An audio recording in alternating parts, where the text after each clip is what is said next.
In today's video, I'm going to teach you how to find and customize icons with the Iconify plugin in Chrome. To get started, open your project file in Chrome so you're working in the right environment from the beginning. Once your file is open, look for the resources icon and use it to launch the Iconify plugin. This is the entry point that gives you access to the icon library, and opening it from resources helps make sure you're pulling everything up in the proper place without interrupting your workflow.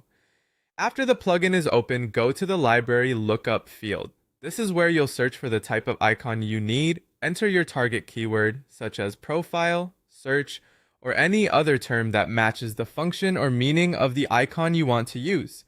Be as direct as possible with your wording, because clear keywords usually produce better and faster results.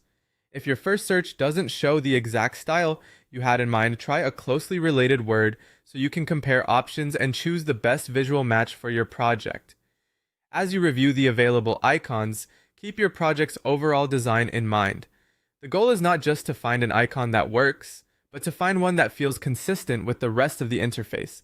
A simple search term can often return several variations, so take a moment to scan the results before deciding. Once you've found the icon direction you want, move on to the settings inside the plugin interface. Here, you can tweak the color and the pixel grid sizing variables directly.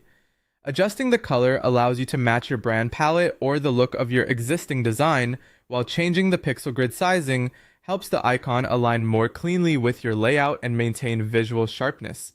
This is especially useful if you want icons to appear crisp and balanced across different sizes.